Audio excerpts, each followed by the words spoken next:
Are you ready to install this 4-hour timer with me? Let's do it.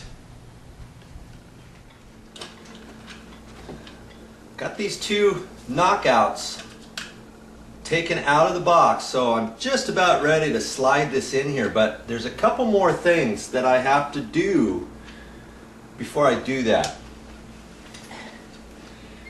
Now, I need to mark these wires, and I should have done that before I pushed them through the wall. Since this is so small, I can still do it now. I need to know which wire is which, because it's going to be important when I get ready to hook up the electrical. Okay, so because this is small, I'm just going to kind of push this back and forth, and here I can tell that's the wire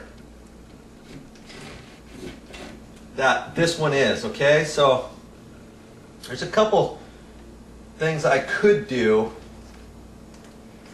I could put a little loop in here and remember which one that is, but then I'm going to have to take the loop out to install the box. So I'm just going to put some a felt tip pin mark on here. Okay, so I know which one that is. Now, if we didn't do that, if we forgot to do that, once we had all these wires installed, we could do it a different way. We'd have to hook up, this is the hot wires here, we'd have to hook that up to one of these wires, then turn the breaker on, take a tester and test it out over here to see which is which. So there are ways to do it. Here's another something we could have done. I could take a piece of masking tape and I could use that. Now here I've got that one on black. If I didn't have a felt tip pin, I could put masking tape on it. So I'm just gonna, I'll put masking tape on the one that I did not mark. I don't have to do that now because I've got the other one, right? But there's another way you can mark your wires. That's really important that you keep track of your wires.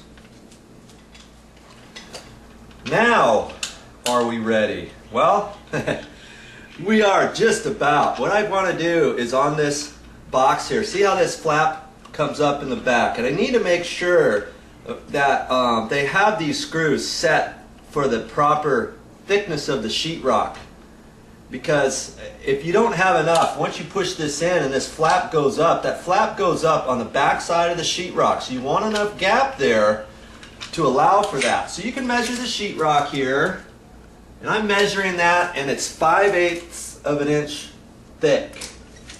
Standard sheetrock is either 5/8 or 1/2 inch. Okay, so make sure that screw's pushed in all the way, and then I can take my tape measure and measure that, and I got about almost 7/8 of an inch there, and I can check this one, and that's about the same. Okay. Just get in the habit of doing that before you put your box in. So, see, here's the way that this box works. We're going to push this in all the way, fish it up in there like that. And then there's a screw up here, and there's a screw down there. One at either end. This one on the top right, this one on the bottom left, like that, see? And that's what's going to hold that box in. The tabs are going to hold it on the sheetrock, and this little paddle at the back side is going to hold it in the back. So you have it flat like that. Then once you push it in the hole, you take your screwdriver and put it right on that screw. And when you turn it to the right, look at this. Doink! It pulls right up like that on the back side. See, you get that in there? That comes up, so it's right here, and it goes up like that. Okay, right up behind the sheetrock, and then you just, once you have the screw up like that, now when you start screwing the screw in, that pulls this in on the back side, and then you just make it snug. That's all there is to it. You know, I think you can do this.